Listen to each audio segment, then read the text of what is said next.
We are counting down to the return of the annual Southwest Florida Ag Expo beginning this Thursday, February 26th. This year's event will feature carnival rides, livestock shows, exhibits, and much, much more. To learn about the return of this huge event, we are joined by Miriam Dotson with the Ag Expo. Miriam, welcome. Thank you so much for having me. Miriam, can you first explain what is the theme of this year's Ag Expo and tell us all about it? Yeah, so we're very excited about this year. The theme is Roots and Rides, a tradition, of course, that we want to keep going because we want to make sure that we're focusing on the ag portion of this event. It's in the name, but there's so much more to go for when you're going to the Ag Expo. Of course, many people want to go for the rides and the food, but we really want to make sure people are remembering the traditions and the importance of the ag part in North Fort Myers and our surrounding areas where that's a big part of our community. And the kids and 4-H and FFA and everybody who's been involved with putting this event on, is quite a big deal. It's been a lot of work for them over the past year. So we want to make sure that we are honoring that and letting people know that there's a lot to do surrounding all of that, including a market auction and the kids get to show off their animals and all their hard work. So we don't want that to get forgotten about. And I think we've done a good job letting people know, but there's so much more to do and lots of fun to be had. Can you touch on how important it is? We have children showing their livestock. How important is it to show the agriculture community what we have here in Southwest Florida to support this? Yeah, I love talking about this because many people really think of us as the beach, even our residents, right? We love our beach, we love our coastline.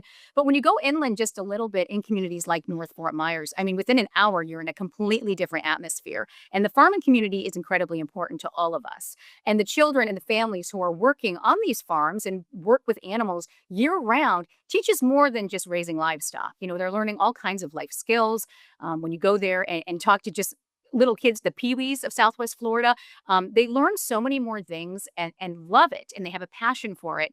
And this creates a better community all the way around. We're building confidence. These kids are being able to go and show their animal, learn how to take care of an animal. As a parent, we know, that can be fun to watch too, because it's all about learning and they are the future of where we're going, where we're going to see all of this. So it really goes much deeper than just going and looking at a goat agility contest or beautiful horses. I mean, they're beautiful. But the kids, and this is our family, right? These are our neighbors. These are our kids in our community who we want to see thrive. And this is one way they get to do it. And as a resident or someone who's coming to visit, we want you to be part of that and be able to experience it. And this is just one way that you can do that. And there's a lot of events surrounding it throughout the entire 11-day event, but our big showcase is on that Saturday during the market auction. So you don't have to, go up for auction. You can just go and be a spectator to see what this all means and learn a lot about the agricultural community. Now, Miriam, in your time since you've been involved with the Ag Expo, how have you seen this event mature and change over the years? Well, I've been honored to be part of it since the county took this to be calling it the Southwest Florida Ag Expo because we have in the past few years grown quite a bit. As a matter of fact, our attendance has been up the past few years. So that's a good sign, of course. We want to be able to keep these traditions going because it really, outside of what I was talking about the agricultural part, it gets our community together. And that's incredibly important for all of us, no matter where you're coming from. So, there's great music and there's great food. There's great ways to unite and be able to have family-friendly activities that are affordable. But we've added a few things throughout the years that we've also seen the needs in the community, including things like sensory night. So that's going to be one of the evenings where you can come as a family. We often think of children, but there's adults as well who may be overwhelmed by events like this and feel that, that's just too much. They really don't want to go and deal with crowds. We know that is a topic that needs to be addressed. So there's a special time where families can come for a few hours right before nighttime hits, where it's just a little bit, less overwhelming for entire families to come. So that's something that is exciting. We've added different things in the creative living portion, including the cottage food part, where people can create food items and be able to put them out on display. Again, creating another opportunity for our community to do something, to hone in on something and be passionate about food and putting it on display. There's also other things like the selfie spots. We want to be engaged. We want to be out there. We want people to know this is happening.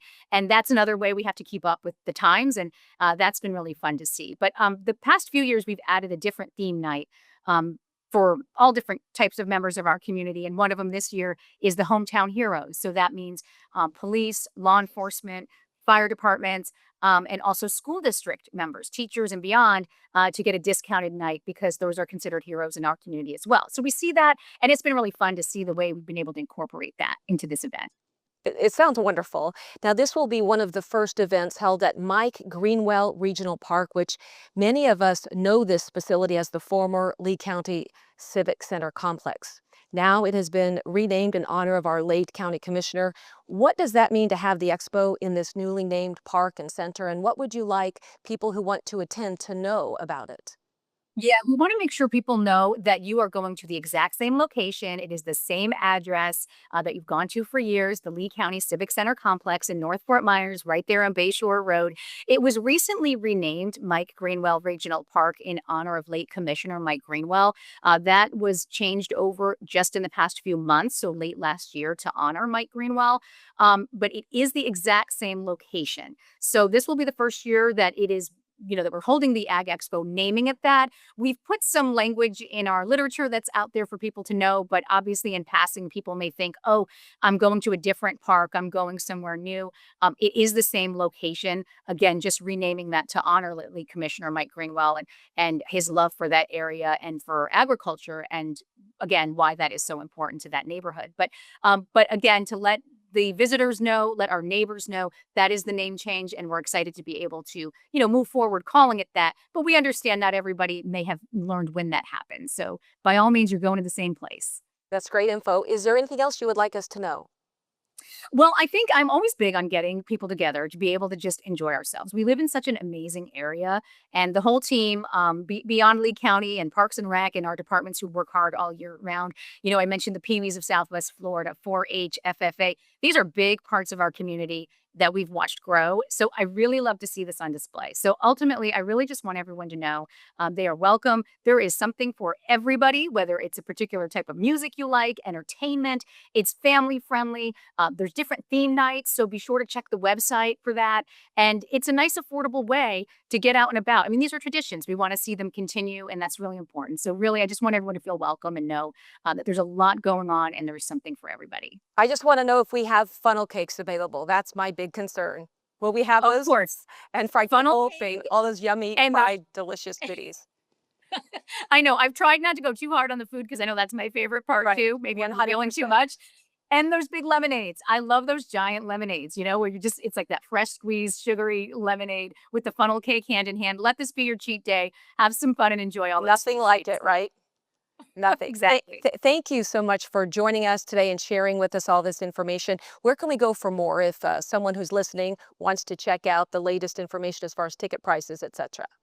Yeah, great question. Lots of different offers, as I mentioned. So it's SWFL agexpo.com. So Southwest Florida Ag Expo.com. And we're updating that website constantly to keep up to any changes that may happen, and also on our social media pages as well. But our website's a great place to go. That's awesome. And hopefully we have great weather that will take us through the entire length of the fair.